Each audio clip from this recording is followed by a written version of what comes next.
Hello friends, most welcome to Jayanti series. तो आपको पता ही है डेली 20 करंट अफेयर्स की सीरीज में आज लेक्चर नंबर 5 देखेंगे। ठीक है, तो पहले ही बता चुका हूँ कि इसमें सबसे पहले आपसे क्वेश्चन पुट किए जाएंगे, करंट अफेयर ओरिएंटेड क्वेश्चंस होंगे, फिर उनके बारे में बताया जाएगा और उस क्वेश्चन के बैकग्राउंड में कुछ इन्फॉर्मेशन जोड़ी जाएगी और फिर आगे देखते हैं क्या क्या होगा।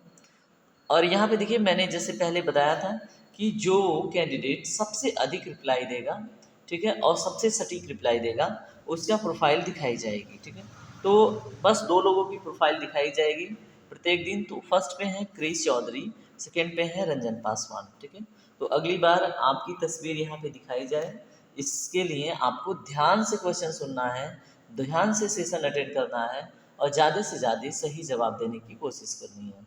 चलिए अब चलते हैं हम अपने क्वेश्चन की तरफ।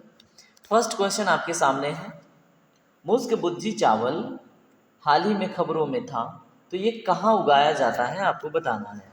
ए है बिहार, बी है जम्मू कश्मीर, सी है असम और डी है उत्तर प्रदेश। तो दोस्तों इसमें राइट आंसर क्या होगा? ऑप्शन नंबर बी, यानी कि जम्मू और कश्मीर। ठीक है, तो अगर हम बात करें कश्मीर के ऊंचे इलाके में, कहाँ पे?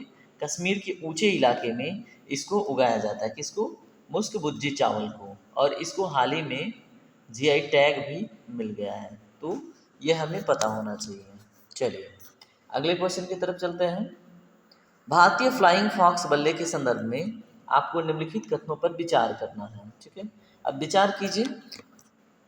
स्टेटमेंट 1 है, यह भारतीय उपमहाद्वीप की मूल निवासी उड़ने वाली लोमड़ी की एक प्रजाति है, यानी कि इंडिजीनियस की बात की जा रही है। ठीक है, उसके बाद दूसरा है, इसे आईयूसीएन रेड लिस्ट में लुप्त प्राय के रूप में सूचीबद्ध किया गया है।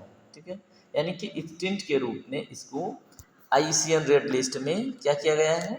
लिस्टेड किया गया है। ठीक है, तो अब इसमें से आपको राइट स्टेटमेंट चूज करना है।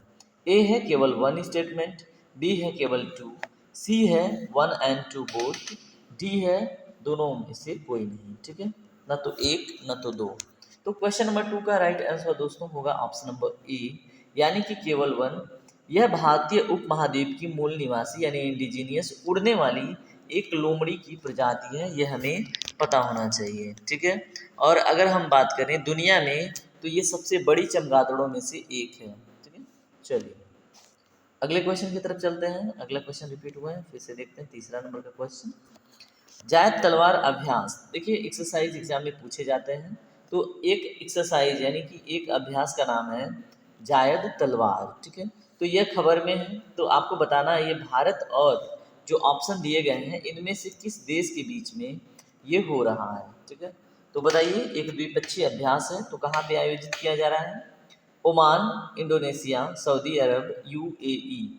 तो क्वेश्चन नंबर 3 का राइट आंसर होगा ऑप्शन नंबर डी, यानी कि यूएई में। ठीक है, तो जायद तलवार अभ्यास अगर पूछा जाए, ये कैसा अभ्यास है, आर्मी का या फिर नौसेना का? तो आपको पता होना चाहिए कि ये नौसेना से रिलेटेड यानी कि नेवी से रिलेटेड एक युद्धाभ्यास है। कैसा? नौसेना बेसिस। ठीक है, ये भी आपको पता होना चाहिए। और ये अभ्यास किस लिए हो रहा है? अंतर संचालनीयता और जो सहयोग है, आपसी सहयोग जो है सेनाओं के बीच में, उसको बढ़ाने के लिए और अंतर संचालनीयता को प्रमोट करने के लिए। अंतर संचालनीयता मतलब क्या है? जो भी नेवी अपने मतलब स्ट्रेटजी को प्रमोट करते हैं, आगे लेके बढ़ते हैं, ठीक है, या फिर अपने गाइडलाइंस का संचालन करते हैं, उसमें एक दूसरे से सीखना, एक दूसरे की टेक्निक को सीखना। ठीक है, चलिए अगले क्वेश्चन पे चलते हैं। अगला क्वेश्चन हमारा सिंपल सा क्वेश्चन है, क्वेश्चन नंबर 4। संयुक्त राष्ट्र जनसंख्या कोष के संदर्भ में आपको विचार करना है। ठीक है, संयुक्त राष्ट्र जनसंख्या कोष UNFPA, यानी कि यूनाइटेड नेशन, उसके बाद क्या है? Population fund. ठीक है, तो इससे रिलेटेड आपके सामने ऑप्शंस हैं, आपको बताना है। ए है, इसका उद्देश्य दुनिया की बढ़ती आबादी की गणना करना और संसाधनों की कुशलतापूर्वक आवंटित करने की उपाय सुझाना। ठीक है, बी है, यह मानवाधिकारों और लैंगिक समानता की वकालत करके और जनसंख्या गतिशीलता के समझ को बढ़ावा देकर युवाओं और महिलाओं के जीवन को बेहतर बनाने पर केंद्रित है। ठीक है, तो इसके आगे बढ़ने की आवश्यकता है नहीं, बाकी के स्टेटमेंट सही नहीं है। अगर हम बात करें संयुक्त राष्ट्र जनसंख्या कोष के बारे में, तो स्टेटमेंट बी जो है ये करेक्ट है, ये मानवाधिकार और लैंगिक समानता की वकालत करके और जनसंख्या गतिशीलता की जो समझ है उसको बढ़ावा देकर युवाओं और महिलाओं के जीवन को बेहतर बनाने पर केंद्रित है। कौन? संयुक्त राष्ट्र जनसंख्या कोष। ठीक है। अब अगर क्वेश्चन पूछे कि इसकी स्थापना कब हुई, बताइए। तो इसकी स्थापना हुई थी 1969 में। कब हुई थी? 1969 में। ठीक है। अब इससे रिलेटेड एक इम्पॉर्टेंट बात, मतलब इसका मिशन जो है एक ऐसी दुनिया बनाना है। किसका? संयुक्त राष्ट्र जनसंख्या कोष का जो मिशन है एक ऐसी दुनिया बनाना है जहां हर गर्भावस्था वांछित हो, ठीक है, और हर प्रसव जो हो, जैसे जो डिलीवरी होता है वो सुरक्षित हो और युवा की क्षमता में क्या हो? वृद्धि हो। ठीक है। चलिए क्वेश्चन नंबर 5वां पढ़ते हैं ध्यान से। राष्ट्रीय स्वचालित फिंगर प्रिंटिंग पहचान प्रणाली के संबंध में आपको विचार करना है, जो कथन दिए गए हैं। तो ए है, यह राष्ट्रीय अपराध रिकॉर्ड ब्यूरो द्वारा विकसित अपराध और आपराधिक संबंधित उंगलियों के निशान का एक देशव्यापी खोज योग्य डेटाबेस है। बी है NAFIS, इसमें ऑप्शन नंबर बी क्या कहता है? NAFIS किसी अपराध के लिए गिरफ्तार किए गए प्रत्येक व्यक्ति को एक अद्वितीय 10 अंकीय राष्ट्रीय फिंगरप्रिंट नंबर NFN प्रदान करता है। ठीक है। सी है, इस अद्वितीय आईडी का उपयोग व्यक्ति के जीवन काल के लिए किया जाएगा और विभिन्न FIR जो दर्ज होते हैं के तहत दर्ज विभिन्न अपराधों की एक ही क्या होगा? NFN से जोड़ा जाएगा। डी है उपरोक्त सभी। ठीक है। तो इसमें जो राइट ऑप्शन है ऑप्शन नंबर सी है। ठीक है। यानी कि जो राष्ट्रीय स्वचालित फिंगर प्रिंटिंग पहचान प्रणाली है, अगर उसके बारे में बात करें तो यह एक अद्वितीय आईडी का उपयोग व्यक्ति के जीवन काल के लिए किया जाएगा और विभिन्न FIR के तहत दर्ज विभिन्न अपराधों को एक ही NFN से जोड़ा जाएगा। ठीक है। चलिए आगे बढ़ते हैं, देखते हैं अगला क्वेश्चन। और यहाँ पे आपसे एक क्वेश्चन है, आपको NFN का फुल फॉर्म क्या होता है कमेंट सेक्शन में बताना है। ठीक है। तो ये आज का फर्स्ट क्वेश्चन आपका हो गया। उसके बाद क्वेश्चन नंबर 6 देखिए क्या है, आपको देखना है और सही देखना है कौन सा मिलान सही है। तो 1 है भारतीय दंड संहिता 1860 और भारतीय नागरिक सुरक्षा संहिता विधेयक 2023। बी है यानी दूसरा है दंड प्रक्रिया संहिता 1898, भारतीय न्याय संहिता विधेयक 2023। तीसरा है भारतीय साक्ष्य अधिनियम 1872, भारतीय साक्ष्य विधेयक 2023। आपको बताना है सही सुमेलित कौन सा है। ठीक है। तो क्वेश्चन नंबर 6 को ध्यान से देखिए। इसमें है केवल एक, बी है केवल 2, सी है सभी 3, डी है इनमें से कोई भी नहीं। ठीक है। तो इसमें देखिए क्वेश्चन नंबर 6 में केवल एक सही है। ठीक है।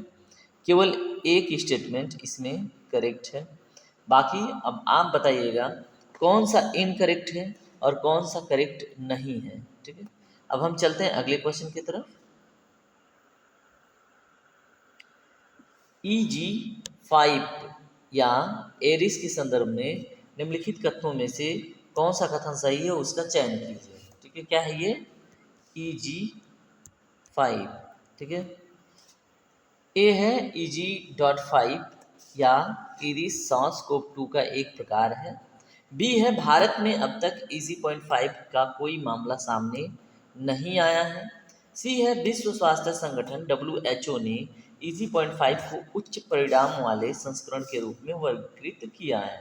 अब आपको बताना है कौन सा कथन सही है। ठीक है। तो इसमें राइट आंसर होगा ऑप्शन नंबर ए। ठीक है। यानी कि EG.5 जो है एक एरिस SARS-CoV-2 का एक प्रकार है। ठीक है। और अगर बात किया जाए इसे पहली बार कब डिटेक्ट किया गया था? फरवरी 2023 में। ठीक है। ये हमें पता होना चाहिए कब किया गया था डिटेक्ट। पहली बार 2023 में इसे रिपोर्ट किया गया था। ठीक है। और इसे WHO के द्वारा यानी कि वर्ल्ड हेल्थ ऑर्गेनाइजेशन या तो विश्व स्वास्थ्य संगठन द्वारा जुलाई 2023 को निगरानी के तहत एक संस्करण जारी किया गया। ठीक है। जिसको हम VUM के रूप में बोलते हैं। ठीक है। तो उसके अंतर्गत इसको निगरानी के अंतर्गत रखा गया है। किसको? EG.5। ठीक है।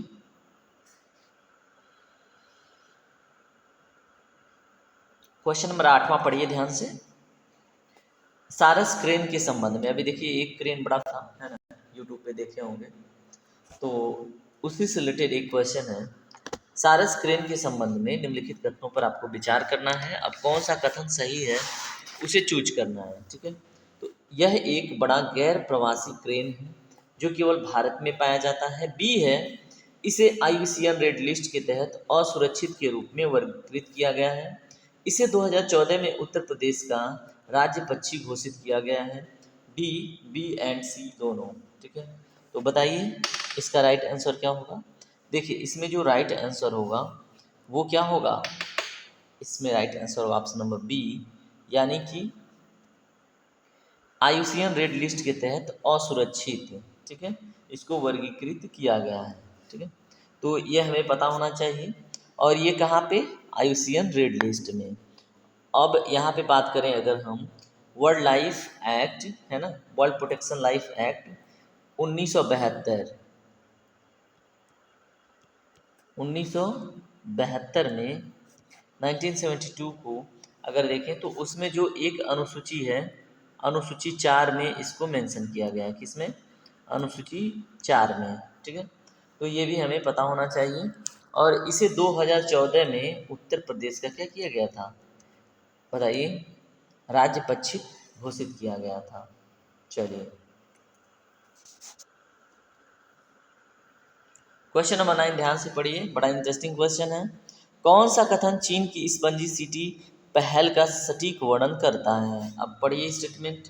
ए है, इस पहल का उद्देश्य प्रमुख शहरों में जल गहन उद्योगों को बढ़ावा देना है।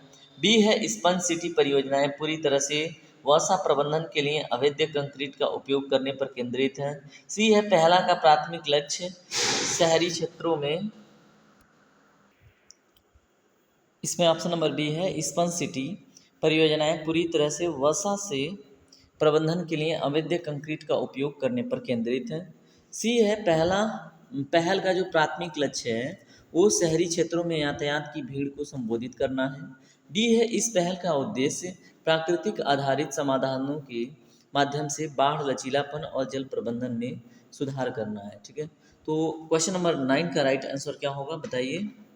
स्पंज सिटी, देखिए ये विशेषकर चाइना से संबंधित है, ठीक है। और इसमें जो ऑप्शन नंबर डी है वो करेक्ट होगा। इस पहल का उद्देश्य जो प्राकृतिक आधारित समाधानों के माध्यम से लचीलापन और जल प्रबंधन में सुधार करना है, ठीक है। क्या है, ऑप्शन नंबर डी। अब इसमें देखिए इम्पोर्टेंट बात, यह पहल किसकी है, चीन की। स्पंज सिटी बनाने का जो पहल है वो चीन का है, ठीक है। और ये जल प्रबंधन और बाढ़ की जो चुनौतियां आती हैं उससे निपटने के लिए, किससे, वाटर मैनेजमेंट एंड फ्लड, ठीक है, वाटर मैनेजमेंट या जल प्रबंधन और जो फ्लड यानी कि बाढ़ से, ठीक है, क्या करने के लिए, बाढ़ जैसी चुनौतियों से लड़ने के लिए, निपटने के लिए चीनी सरकार द्वारा क्या किया गया है, यह पहल शुरू की गई है, ठीक है। चलिए अगले क्वेश्चन की तरफ चलते हैं, क्वेश्चन नंबर 10। अब आपको बताना है, इंटरनेशनल लेवल का न्यूज़ है, बेलेम घोषणा के संदर्भ में आपको बताना है। इन कथनों को देखना है ध्यान से और सही कथन पे विचार करना है, ठीक है। तो देखिए बेलेम घोषणा के संदर्भ में, यह जैव विविधता संरक्षण के लिए स्वदेशी ज्ञान को एक शब्द के रूप में मान्यता देता है, ठीक है। दूसरा है, यह निर्णय लेने और नीति निर्माण में स्वदेशी लोगों को शामिल करने पर जोर देता है। तीसरा है, यह अमेजन में जैव विविधता संसाधनों के सतत उपयोग को बढ़ावा देता है, ठीक है। तो इसमें देखिए तीनों के तीनों स्टेटमेंट करेक्ट हैं, इसमें ऑप्शन नंबर सी करेक्ट होगा, ठीक है। अब इस स्टेटमेंट को आप एक बारी पढ़िए, अगर आपको हिंदी में नहीं समझ में आती है तो जो बायोडाइवर्सिटी क्या होता है, कंजर्वेशन, उसको क्या करेगा, ये बढ़ावा देगा, ठीक है। कौन, बेलेम घोषणा में ये बात कही गई है। जस्ट वेट, क्या करेगी ये, जैव विविधता संरक्षण यानी कि बायोडाइवर्सिटी प्रोटेक्शन से रिलेटेड बात हो रही है, ठीक है। और जो इंडिजीनियस नॉलेज होता है उस शर्त के रूप में क्या करता है, मान्यता देता है। चलिए अगले क्वेश्चन की तरफ चलते हैं। अगला क्वेश्चन इंटरेस्टिंग है, आपको बताना है, उत्तर प्रदेश के निम्नलिखित जिलों पर विचार करना है, आगरा, अलीगढ़, लखनऊ, कानपुर, चित्रकूट और झांसी पे। ठीक है। आपको बताना है उपयुक्त में से कितने उत्तर प्रदेश रक्षा औद्योगिक गलियारे के नोड हैं, ठीक है।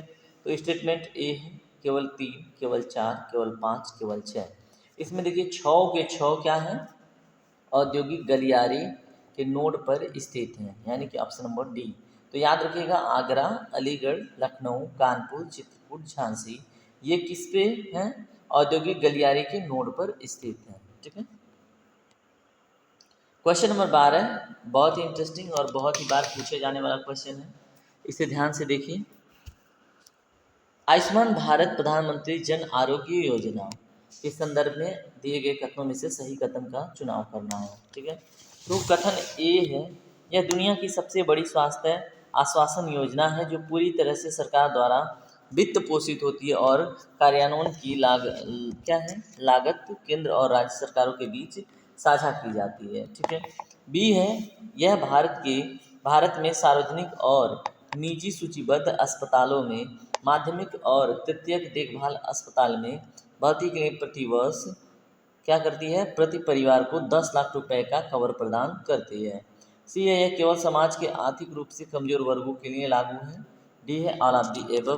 तो क्वेश्चन नंबर 12 का राइट आंसर होगा ऑप्शन नंबर बी, ठीक है। क्या होगा, ऑप्शन नंबर बी, यानी कि यह भारत में सार्वजनिक और निजी सूचीबद्ध अस्पतालों में माध्यमिक और तृतीयक देखभाल अस्पतालों में भर्ती के लिए प्रतिवर्ष प्रति परिवार 10 लाख रुपए का क्या कर देगा, सपोर्ट देगा, ठीक है। चलिए क्वेश्चन नंबर 13 देखते हैं। हाल ही में माया ऑपरेटिंग सिस्टम के बारे में न्यूज़ चल रहा था, तो आपको बताना है ये किस मंत्रालय के या फिर इसकी कार्यवाही किस मंत्रालय के अंतर्गत होती है, ठीक है। बगल में गुब्बारे भी फूट रहे हैं 15 अगस्त के आने की खुशी में, है ना। चलिए इसका राइट आंसर जानते हैं, माया ऑपरेटिंग सिस्टम, ठीक है, किस मंत्रालय के द्वारा इसको कार्यान्वित किया गया है। तो ए है विज्ञान और प्रौद्योगिकी विभाग, बी है वाणिज्य और उद्योग मंत्रालय, सी है नवीन एवं नवीकरणीय ऊर्जा मंत्रालय, डी है रक्षा मंत्रालय। तो क्वेश्चन नंबर 13 का राइट आंसर होगा ऑप्शन नंबर डी, यानी कि रक्षा मंत्रालय, ठीक है। अब आपको बताना है वर्तमान में रक्षा मंत्री कौन है, ये है आपका क्वेश्चन नंबर 3, ठीक है। चलिए अगले क्वेश्चन पे चलते हैं। किस संस्था ने भारत की 75वें स्थानिक पक्षी शीर्षक से प्रकाशन जारी की है, ठीक है। किस संस्था ने भारत के 75वें स्थानिक पक्षी नाम का शीर्षक से एक प्रकाशन जारी किया है, आपको बताना है इनमें से कौन। ए है नीति आयोग, बी है भारतीय प्राणी सर्वेक्षण, सी है UNEP और डी है पर्यावरण वन और जलवायु परिवर्तन मंत्रालय। तो इसमें ऑप्शन नंबर कौन सा सही होगा, अगर बात करें ऑप्शन नंबर बी तो सही होगा, भारतीय प्राणी सर्वेक्षण, ठीक है। अब इसके बारे में थोड़ा सा जान लेते हैं। अब देखिए ये किस डेट को सेलिब्रेट किया गया है, तो ये भी हमें पता होना चाहिए डेट किस कौन सा नंबर का, ठीक है। तो ये जियोलॉजिकल सर्वे ऑफ इंडिया के द्वारा, ठीक है, और ये 108वां क्या है, जियोलॉजिकल सर्वे ऑफ इंडिया का वर्षगांठ है, ठीक है, या स्थापना दिवस है, कौन सा 108वां किसका बताइए, जियोलॉजिकल सर्वे ऑफ इंडिया के 108वें किस पे स्थापना दिवस पर इसको क्या किया जा रहा है, इस शीर्षक को दिया गया है, ठीक है। अब आपको ये पता होना चाहिए जियोलॉजिकल सर्वे ऑफ इंडिया की स्थापना कब हुई थी, तो 1 जुलाई 1916 को, ठीक है। चलिए अगले क्वेश्चन की तरफ चलते हैं। भारतीय बौद्ध संस्कृति एवं विरासत केंद्र का निर्माण किस देश में किया जा रहा है, बताइए। Myanmar, Sri Lanka, Nepal, Thailand. इसमें राइट आंसर क्या होगा, ऑप्शन नंबर सी, यानी कि यहाँ पे लुम्बिनी में, कहाँ पे, लुम्बिनी में, ठीक है। और इसकी आधारशिला 2022 में नेपाल के जो क्या है प्राइम मिनिस्टर हैं, ठीक है, बहादुर क्या नाम है उनका, देउबा, क्या नाम है, बहादुर देउबा, ठीक है। उसके बाद अपने प्राइम मिनिस्टर, ठीक है, तो ये दोनों अपने प्राइम मिनिस्टर बोले तो PM मोदी, ठीक है।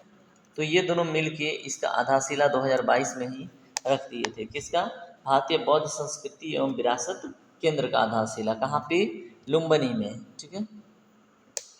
चलिए अगले क्वेश्चन को देखते हैं। भारत के किस देश की डिजिटल पहचान परियोजना का समर्थन करने के लिए 45 करोड़ रुपए की वित्तीय सहायता प्रदान करता है। बताइए, डिजिटल देश की डिजिटल पहचान परियोजना का समर्थन करने के लिए 45 करोड़ रुपए की जो वित्तीय सहायता है वो कौन प्रदान करता है? ए है बांग्लादेश, बी है श्रीलंका, सी है लाओस, डी है कंबोडिया। तो इसमें दोस्तों राइट आंसर क्या होगा? क्वेश्चन नंबर 16 का राइट आंसर होगा ऑप्शन नंबर बी, यानी कि 16 का बी। ठीक है, तो क्या करता है, किस देश की, भारत जो है किस देश की, तो वो देश है श्रीलंका, जिसकी डिजिटल पहचान परियोजना का समर्थन करने के लिए 45 करोड़ रुपए का क्या कर रहा है, वित्तीय सहायता। क्वेश्चन नंबर 17 देखिए, 17वां, कौन सा भारतीय खिलाड़ी ऑस्ट्रेलियन ओपन बैडमिंटन टूर्नामेंट से में उप विजेता रहा? बताइए, ऑस्ट्रेलियन ओपन बैडमिंटन टूर्नामेंट में उप विजेता। ए है लक्ष्य सेन, बी है एच.एस. पडय, सी है के श्रीकांत, डी है चिराग शेट्टी। तो इसमें ऑप्शन नंबर बी जो है वो करेक्ट आंसर है, आपको भी पता होना चाहिए। ठीक है, चलिए 18वें क्वेश्चन की तरफ बढ़ते हैं। किस संस्था ने अभी भी तैयार नहीं रिपोर्ट जारी की? ठीक है, स्टिल अनप्रिपेयर्ड नाम का रिपोर्ट अगर पूछे तो किसने किया है? अभी जस्ट बताया था। ठीक है, तो बताइए, अभी भी तैयार नहीं, स्टिल अनप्रिपेयर्ड रिपोर्ट जो है वो किसके द्वारा तैयार किया गया है? जोखिम क्षैतिज के द्वारा। ठीक है, तो ये भी हमें पता होना चाहिए। ये रिपोर्ट का नाम है अभी भी तैयार नहीं, जिसको इंग्लिश में स्टिल अनप्रिपेयर्ड बोलते हैं। चलिए अगले क्वेश्चन की तरफ बढ़ते हैं। किस राज्य ने गृह ज्योति योजना शुरू की? ए है केरल, बी है कर्नाटक, सी है उड़ीसा, डी है मध्य प्रदेश। तो इसमें राइट आंसर क्या होगा? बताइए, ऑप्शन नंबर बी कर्नाटक। ठीक है, तो गृह ज्योति योजना कर्नाटक ने, ठीक है, क्या किया है, शुरू किया है। ठीक है, चलिए अगले क्वेश्चन की तरफ बढ़ते हैं और आज का लास्ट क्वेश्चन होगा, कुट्टिकनम पैलेस जो खबरों में था किस राज्य या केंद्र शासित प्रदेश में स्थित है?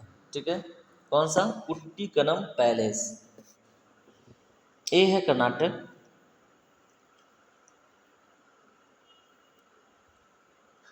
बी है पश्चिम बंगाल, सी है केरल, डी है तमिलनाडु। तो क्वेश्चन नंबर 20 का राइट आंसर होगा ऑप्शन नंबर सी, यानी कि केरल। ठीक है, तो कट्टिकन्नम पैलेस जो है वो केरल में स्थित है। ठीक है, आज का सेशन यहीं पे कंप्लीट होता।